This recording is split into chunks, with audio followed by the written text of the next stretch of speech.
What's going on, YouTube? It's your boy, CamATL, and welcome back to another NFL Final Look video with your boy. Thank you guys for joining me as always. Drop a like down below, comment anything in the comments section to enter your name into the $50 giveaway that I do every single week on this channel. I'll be choosing the winner in the next video that I post, which will either be Monday Showdown or Tuesday's First Look for week 3. Alright, I will be announcing the winner for the $50 giveaway, so if you haven't commented in any of the videos, make sure you do that now. Thank you guys for joining me as always, man. As you guys know, earlier in the week, we put a First Look lineup together. We built an entire lineup together. And then later on in the week today, we go position by position and pretty much break down the entire player pool for each position that I'm looking at and that I'm liking for this week 2 slate. It's time to get our revenge. Week 1 was a weird week, honestly. Everybody who cashed week 1, like I said earlier this week, congratulations. Work a little harder this week because it's going to take a little more than luck this week. So you're going to have to really be on your game. But Week 1 was a very awkward week, and week 2 should be a lot more normal here now that we have these information that we need looking at week 1, seeing how teams are doing things, and kind of getting a lot better of an idea on how things are going to go. But I'm not going to keep up too much of your time. We're going to go position by position. I'm going to start here at quarterback and talk about the guys that I have interest in. Anybody that you see in green is because I adjusted their projection before I started the live. So it's a fresh projection. I just adjusted things before I started the live because there was a few people that weren't adjusted at the time, and I wanted to make sure I adjusted it before I started the live because, Anyway, so let's go ahead and get straight into this. I'm going to be doing a lot of work on the optimizer next couple days leading up till Sunday. So Sunday morning, if you have a membership for greenlightdfs.com, not only do you get all these slates, college football, showdowns, main slate, but you also get access to the NFL optimizer for free. All right, so I'll be adjusting projections and stuff as well, and the optimizer is going to be ready to take down some GPPs come Sunday morning. So definitely play with that Sunday morning if you have a membership. Might as well take advantage of that. We even have Yahoo over here, so make sure you do that. All right, starting off at quarterback, let's talk about all the options we are interested in. I'm going to start down here with Justin Herbert. All right, I'm going to start with Justin Herbert because he's been the main guy that I've been landing towards a lot. He's going against Dallas, who obviously Dallas is a team that you like to pick on. Tom Brady smashed them. I mean, Dallas's defense seems a little bit more improved than they were last year, and this is Tom Brady, so I would take it with a little bit of a grain of salt on how bad they got beat. But at the end of the day, Herbert's got an elite offensive line. He's got amazing weapons. And at the end, they're just a solid team in general. And I love Herbert at 6'7". You're getting a guy who is going to be a stud this week at under 7K, going against a bad Dallas secondary at home in Los Angeles. So it's a great spot. This game is projected to be one of the higher scoring games, and Herbert in high scoring games on normal occasion will put up good fantasy points in games that turn out to be that way. So I expect both sides of the ball on this one to be able to score and it be good. So Justin Herbert at home is definitely a guy that I've been keeping my eye on. All right. Next guy that let's talk about Russell Wilson. Let's talk about Russell Wilson real quick going against Tennessee. The dude was efficient as hell. 4 touchdowns he threw against the Colts. And the Colts are a talented defense. They definitely got dominated, but they're a talented defense. All right, this is the defense Kyler Murray just smashed for almost 35 DraftKings points last week. I mean, man. I mean, this Tennessee defense just gave it up to Kyler. Wilson's at home in Seattle. I mean, he did that damage on the road in Indianapolis. Now he's at home in Seattle going against Tennessee. And Tennessee's offense is solid. They've got Julio Jones, A.J. Brown, Derrick Henry, Tannehill throwing the ball, who's solid. They're a solid team. Now, here's the deal. A lot of the time, Seattle will lean a little more on the run. Okay, and I do like the run game here, and I'll talk about it once we get to the running backs. But Seattle a lot of times will lean a little bit more. Historically, they've leaned a little more run heavy than they do pass. That's slowly but surely shifting. They've been throwing a lot more, but at the end of the day, they do run a lot. Tennessee is a run-ish heavy team as well with Derrick Henry back there. I mean, no surprise, they should be. They're able to control the clock. This could end up being one of those games where both teams are just kind of, grinding that clock down with the run game. I mean, both sides having success on the ground, and they just continue to use it. I wouldn't be surprised if it turned out that way, but Russell Wilson, definitely got to talk about him. You're paying a premium at 7.5, so I haven't had a ton of him, but in GPP, you got to consider it. Tom Brady, going against my Atlanta Falcons. I'm not going to lie here. All Dallas Cowboy fans should be very proud of their team right now, because y'all looked great against the most likely Super Bowl winners this season. Tampa Bay's a good ass team. Dallas hung in there and looked elite. My Atlanta squad might not be as lucky here. I wanted to, shout you Dallas Cowboy fans out because I'm not a happy Atlanta Falcons fan right now. We did not look very good against Philly at all. Offense could not get it going. I mean, hopefully we're able to start gelling and things start working out, but honestly, they did not look great. And there is some weather concerns in this game as well. Now, if there is going to be rain in the area, same thing with the Seattle game as well. There's supposed to be rain there as well. There's supposed to be rain in a certain spot. As a matter of fact, let me pull that up real quick and let's talk about the weather real quick because obviously that has some impact on what we're going to do here. Let me pull that up because I know there are some rain spots that we're wanting to take advantage of, and I have specifically targeted guys on for that reason. Okay, so let's talk weather real quick and then we'll get back to it. Denver, Jacksonville. Good chance of rain. It's looking like it could possibly tilt towards more run heavy here with the rain being in Jacksonville here. So expect a more run heavy game script in the Denver Jacksonville game. Atlanta, Tampa Bay. There's going to be storms most of the day in Tampa Bay that day. So, I mean, you know how Florida can be. Obviously, we're going to have to wait and see. We're still days away from Sunday, but if that ends up being the case and it's going to be rainy there, obviously you're going to want some exposure to more of the run game here as well and kind of short pass guys. Tennessee, Seattle. Nothing crazy, but there is a lot of rain. All right, it could be light, it could be medium. I don't know. It's probably not going to be pouring, but it's going to be going, for most of the day. And it's going to be raining a ton. We know Seattle rains like a shit ton. And it should be raining here, okay, during the day. We're not sure how heavy it's going to be at this moment. So we're not sure how much of an impact it's going to make on the game. But there will be rain. I can guarantee you that, okay? But pay attention to that because if the rain ends up, if the rain's popping over the stadium and it's going to be heavy rain, then yeah, there's going to be a lot of Chris Carson, all right?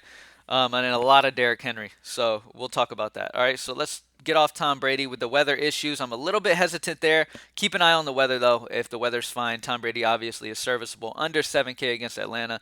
As long as you believe that Atlanta can keep competitive. And that's the only thing I worry about here. But Tampa Bay's defense did not look very good. They didn't look like the defense we expected to see. But that could just be the Dallas offense just being elite. Because, I mean, at the end of the day, they are. Amari Cooper's an elite route runner. CeeDee Lamb's amazing route runner as well. Both those guys are elite. You got Zeke in the backfield. Dak's been looking amazing. So it is what it is. All right. Next guy, let's talk about Dak. All right, let's talk about Dak going against the Chargers on the other end of that game. So I can assure you I'm going to have some Chargers because I really love the Charger spots. I love Eckler. I love Keenan Allen, Mike Williams. I love some Charger players this week. So with that being said, I can understand people wanting to go like a Dak paired with Amari and then running back some Chargers as well, or Dak paired up with Lamb. That's a serviceable way to go for sure. This game should be an exciting game here. Going against the Chargers team that they're okay secondary-wise, but Dak just looked elite, man. And you're getting him for under.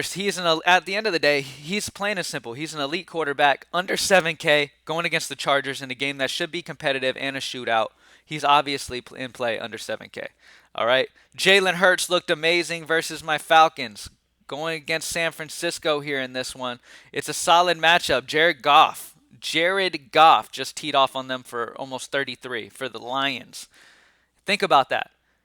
The Lions just teed off on the San Francisco defense, okay? And they don't have many game changers there. You know what I mean? They don't have a ton of talent over there. So the fact that they got teed off on by Jared Goff, Jalen Hurts could definitely have a good game at 6'5". He might be flying under the radar as well because I'm not hearing a lot of talk about him, but he's definitely a solid option. Let's go back up to Let's go to Matthew Stafford. I don't think I adjusted his projection. Stafford, 6'4", going against the Colts. Now, we saw what just happened to the Colts. We saw what Wilson just did to them. 4 touchdowns. He looked fantastic. Matthew Stafford might have been one of the more impressive things that I saw week 1.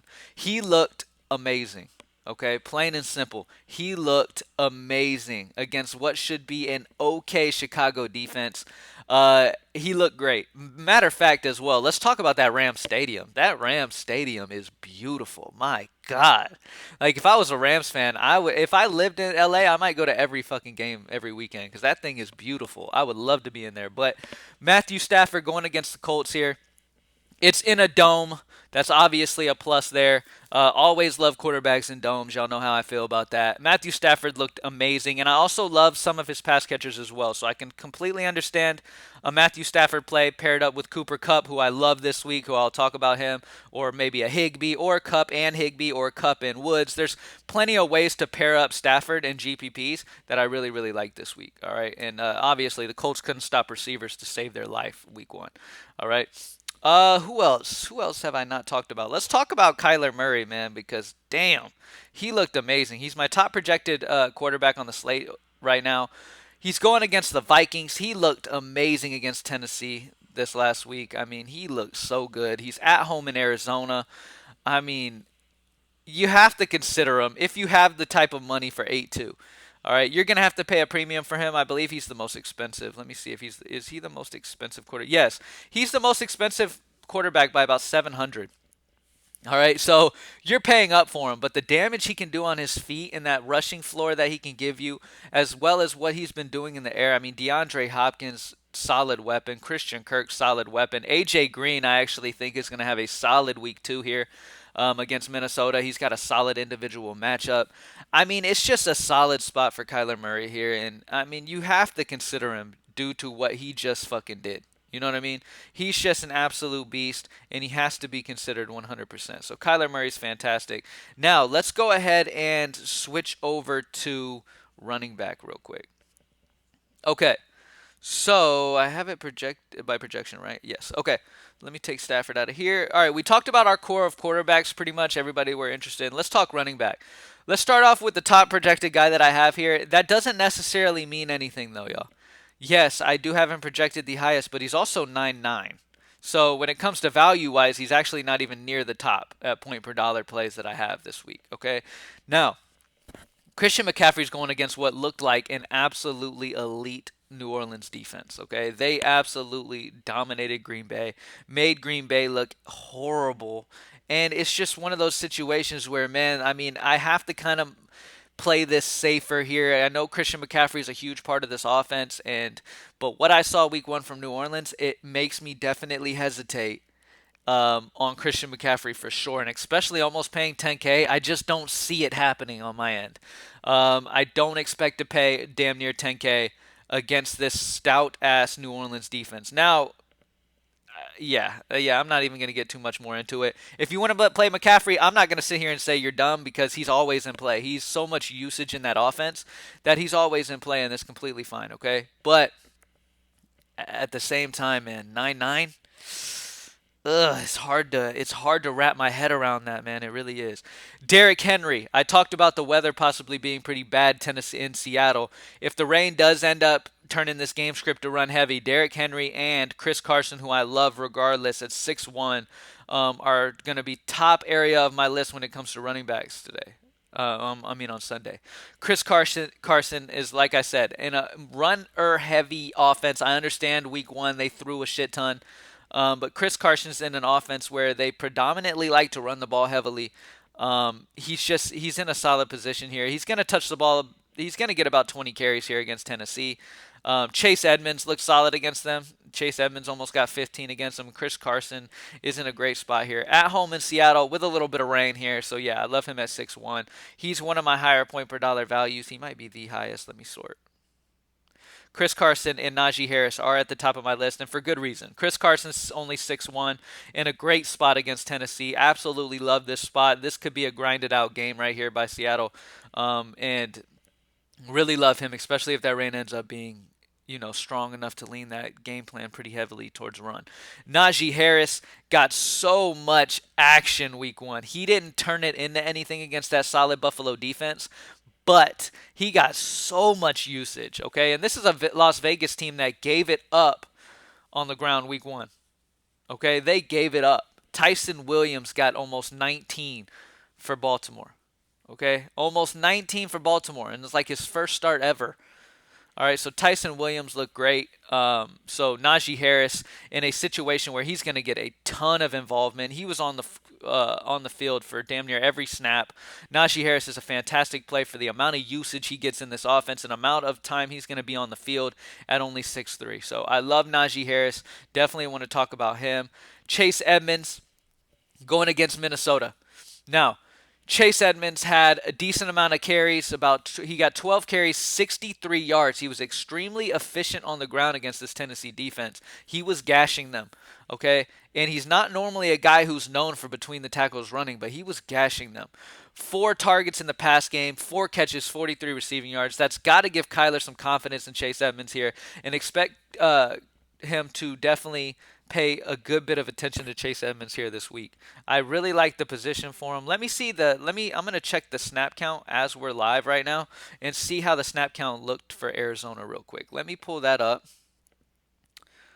Let me see how much of a percentage of offensive snaps Chase Edmonds was out there for week 1. All right.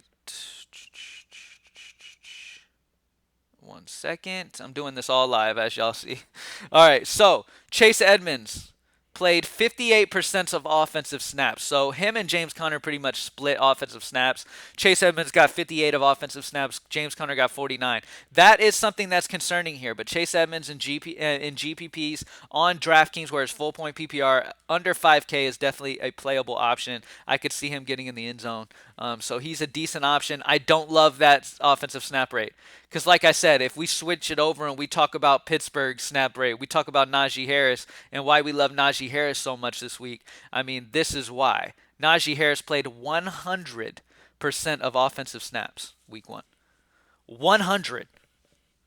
Every time the offense was on the field, he was on the field. And that is an amazing thing to have for a guy at only 6'3". All right, now let me switch over because obviously I've talked a lot about Chris Carson.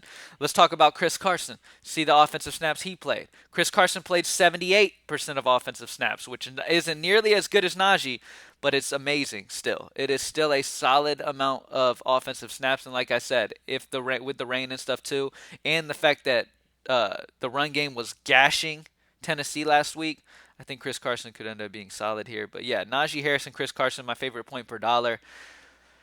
All right, let's talk about Ezekiel Elliott because I know a lot of people were let down by him week 1. The game script just didn't end up favoring him too well, and it was a tough matchup for running backs against Tampa Bay.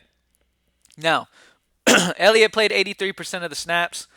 I expect him to be a lot more involved here, honestly. You have to expect the fact that he didn't get much usage in week 1, that you're going to see a lot more out of him week 2, going against the Chargers, which is a much better matchup for him in general.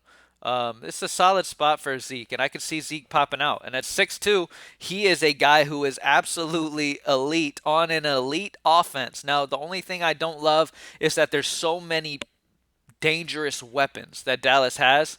So Zeke is in that mix of 3 guys who are dangerous. Cooper, Lamb, and Zeke. These 3 guys are, they're going to have to spread the wealth around. But at 6'2", you're getting a solid price for a guy like Zeke. And I would not be surprised after him having a down week against Pittsburgh week 1, against Tampa Bay week 1, that he comes out and really smashes here against the Chargers. So pay attention to that. Zeke at 6'2" is a solid option. David Montgomery. Y'all know I'm a David Montgomery fan, man. This dude looked elite. Elite against that stout Rams front, man. The fact he did that well against that stout Rams defense, I see him gashing Cincinnati here. Dalvin Cook went for over 21 DraftKings points. At the end of last year, Cincinnati gave up over 31 to J.K. Dobbins. They just got destroyed. They're not a good defense versus the run at all. Chicago is at home in Chicago in this matchup, so I really like this spot. David Montgomery is going to get a good bit of usage here. Let me see how his snap count fared in week 1. David Montgomery played 59%, damn near split it, honestly, 59% and 43 with Williams, the backup. That's not encouraging. That does take me down a little bit on David Montgomery. I love the matchup, and David Montgomery as a talent in general is solid. I don't love the only 59% snap rate, but I would expect to see that higher here against Cincinnati and him do some damage at 6'1". He's still serviceable, but I don't love the fact that he got that low of a snap count. All right.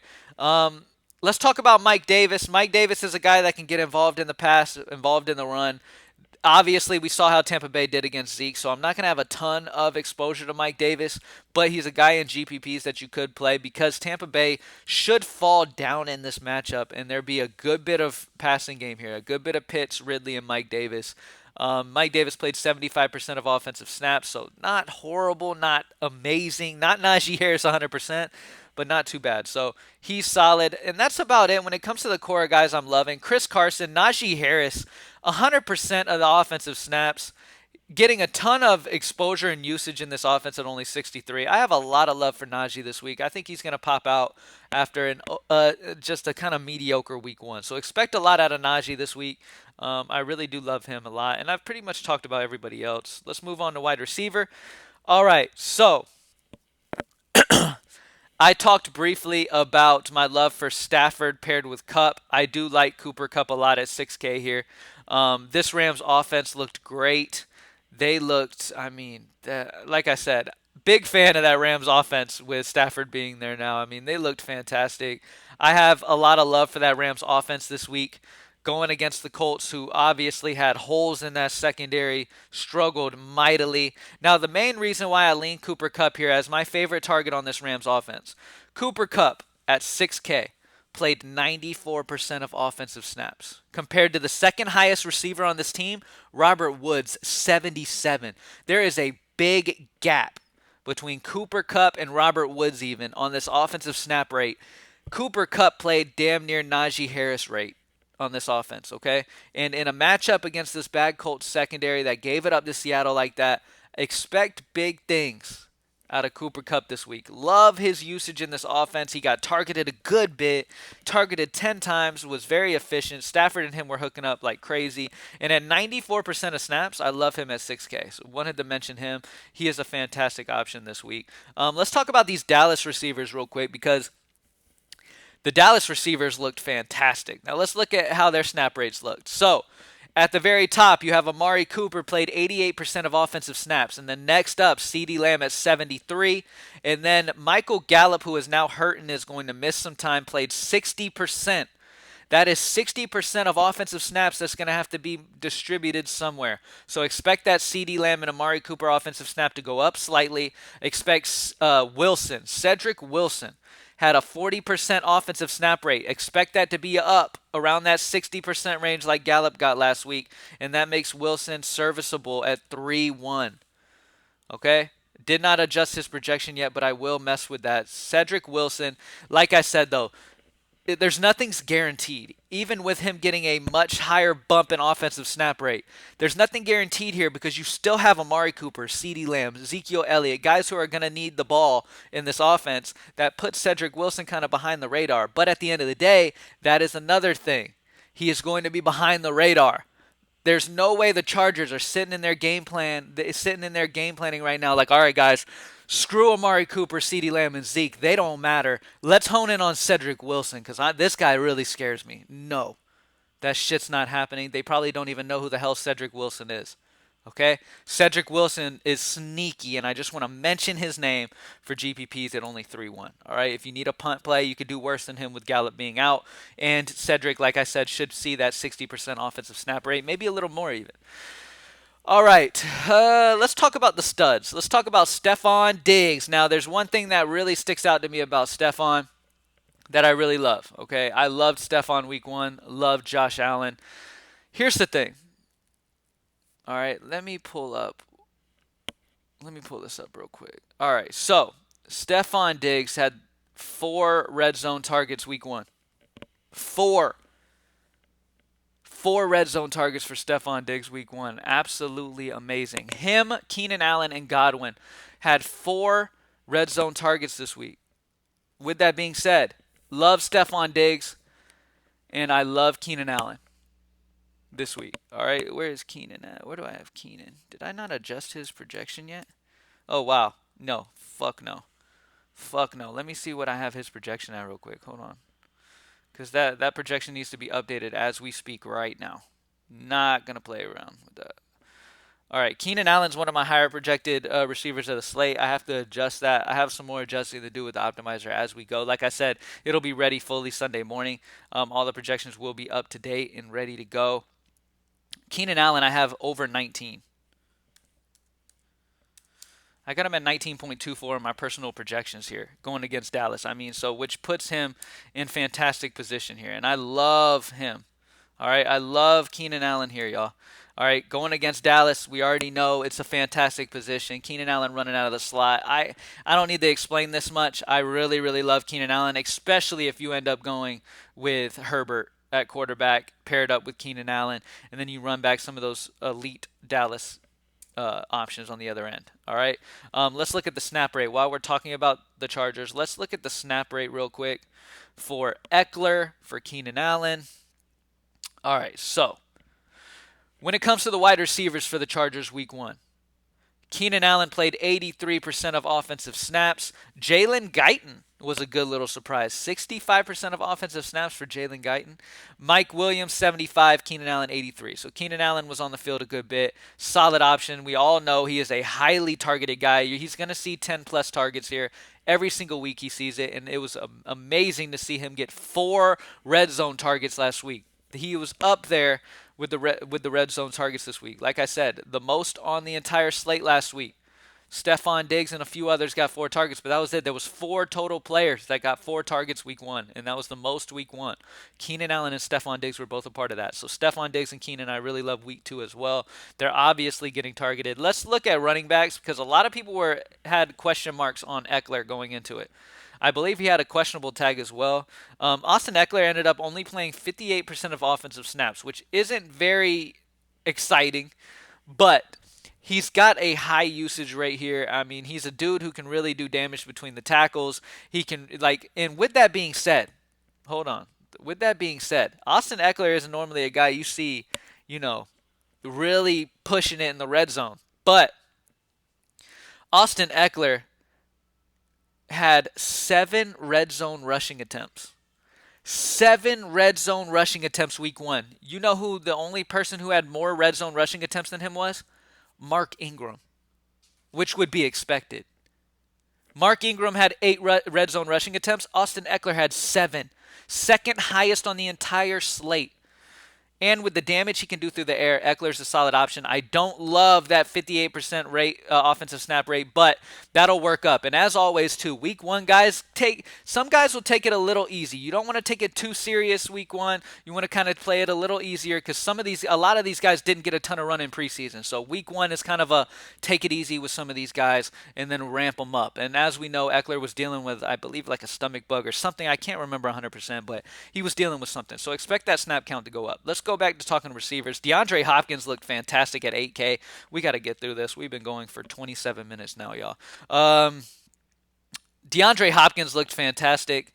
Obviously, he is a fantastic option week in, week out, especially if you're playing Kyler Murray. DeAndre Hopkins is a fantastic option. And in just cash games in general, DeAndre is a play. At 8K, I don't there's other people around there like Diggs that I love, like Cooper Kupp at 6K. That's 2,000 less. Of course, I want Kupp over Hopkins point per dollar wise.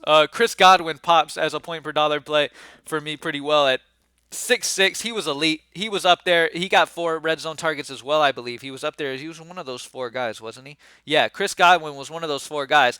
There was one guy in the entire NFL last week that caught all of his red zone targets, and that was none other than Chris Godwin. Chris Godwin caught 4 of his 4 targets in the red zone and ended up scoring 1 touchdown. All right, 4 of 4 in the red zone. That means who does Tom Brady, one of the best quarterbacks in the league, going down in the Hall of Fame for sure, probably getting another couple more rings. Who does he look for in the red zone? Chris Godwin. And what does that mean against a bad Atlanta defense? Play him. All right, so I'm just going to mention him. 6'6", of course. Yeah, he's fantastic. Who else? Because I've been just going on, and we need to kind of let's point per salary. Let's take a look at some of these guys. Elijah Moore didn't have a big week 1, but let's look at that snap count real quick because a lot of people were on Elijah Moore going into the week. Let's see what ended up happening here.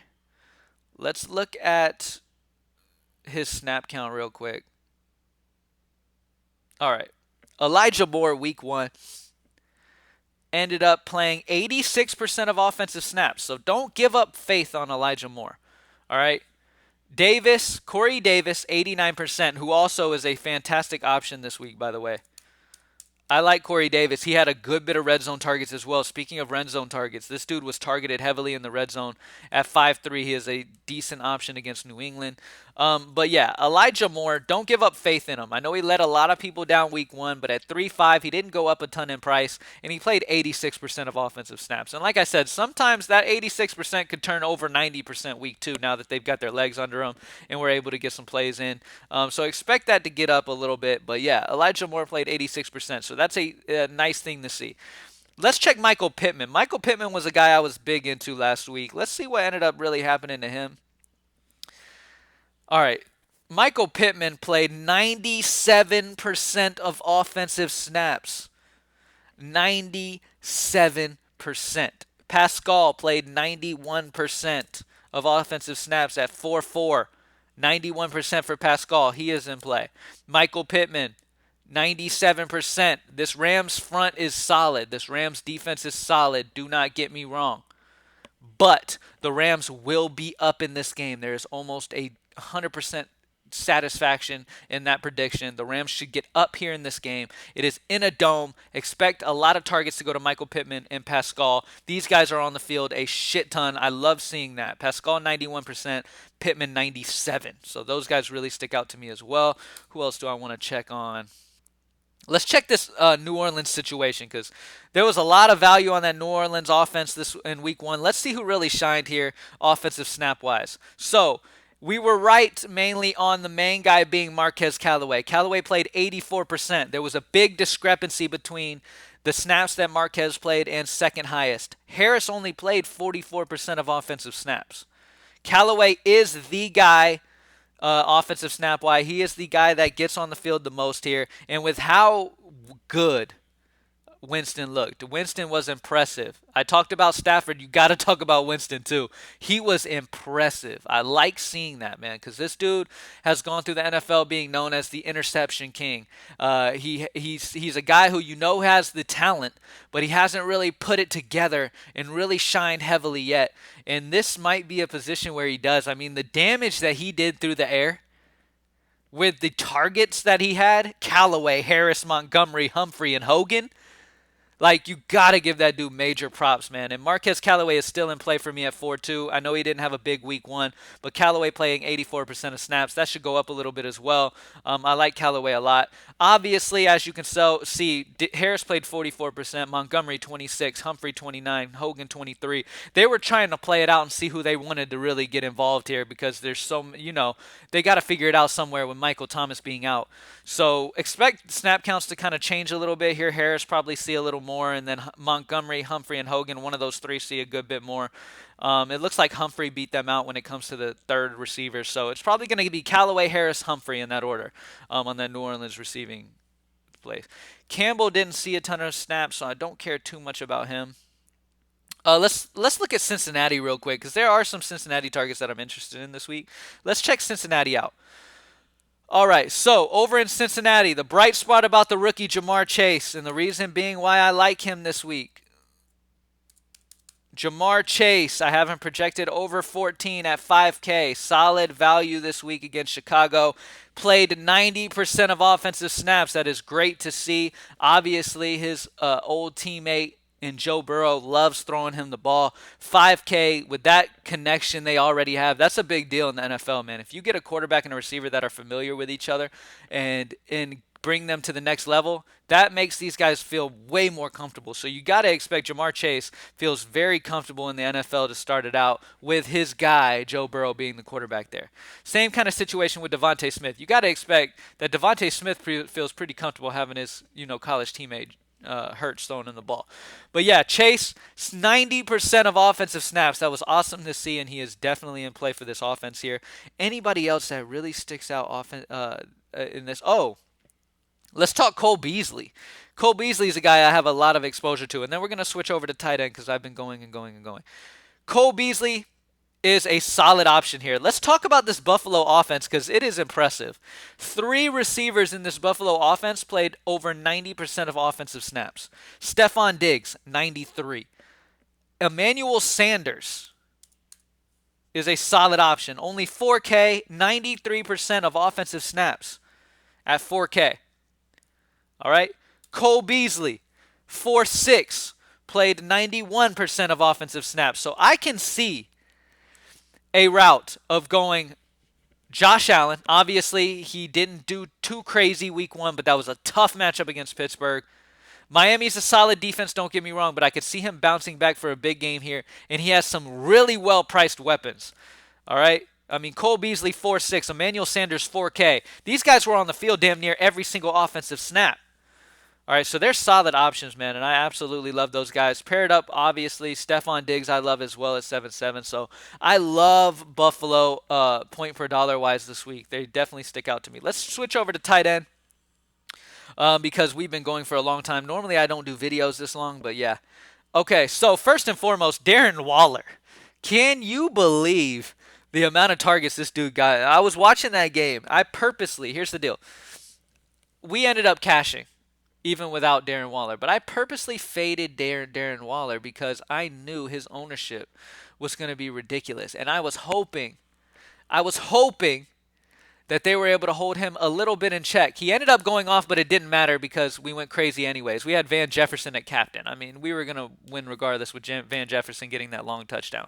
But regardless, Darren Waller played fantastic. He looked amazing week 1. He got so many targets.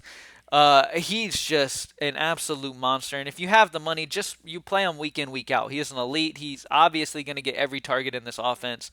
7.6, you're having to pay a good bit of money against a stout Pittsburgh defense. So he's not super high. Like, he's on my playlist, but he's not point per dollar popping super hard. I do have some guys above him. Let's talk about these guys I have above Darren Waller, and then we'll just move on to defense. Tyler Higbee. All right, let me see. I've talked about this Rams offense a lot. Let's talk about Higbee because I have some love in Stafford as well, so pairing him up with some guys obviously is great. Higbee played 100% of offensive snaps week 1. That is beautiful to see. 100%. Love him. Naji Harris rate. Love him against the Colts this week at 100% snap rate week 1. Expect to see that again in at 4-1. Love him, especially if you're playing Stafford. Like that option as well. Kyle Pitts. Everybody and their mama played him week 1, and for good reason at the end of the day. Look, if you faded him, cool. I understand why you did it because he was going to be high owned, and if you're playing GPP, of course you should do that. Okay? A lot of people were telling me when I did the final look last week and I talked about Kyle Pitts, they were like, oh man, you're stupid for one Kyle Pitts. He's going to be super high owned. Dude, I play cash games, number 1. Number 2, everybody in the industry loved Kyle Pitts. Okay? Because for good reason. This dude is going to be solid. Everybody popped out of the woodworks after Sunday, after he had a mediocre contest, talking about how, oh, he's mediocre and how, oh, you don't understand how anybody liked him. Like, dude, just keep your opinion to yourself. You sound dumb. Okay? You sound dumb. Let the people who do this, and you just do what you do. You know what I mean? You watch your ESPN and feel like you know football. You know what I'm saying? Kyle Pitts is a solid option, man. I mean, the thing that held Kyle Pitts back is the offensive snap rate. All right? Kyle Pitts, 68% of offensive snaps. You don't love to see that. Him and Hurst, really, 68 and 60. Both of these guys, I mean, they kind of played even matched here. I expect Pitts to work his way up on that one, and with the matchup against Tampa Bay being down, it should be a heavy, pass-heavy offensive script here for them. So Ridley and Pitts are in play for me. Tough matchup against Tampa Bay, but like I said, game script tells me Atlanta will be down and be throwing a lot. Expect Pitts to play over 70% snap rate here after 68 week 1. And like, dude, this is a rookie that didn't get a ton of play during preseason. Expect him to work his way up on that snap count. So don't be too worried about it, but be worried about it. All right, anyway. Let's talk Jared Cook now. Jared Cook is a guy I have interest in. I talked about him on the week 1, on the early slate lineup breakdown.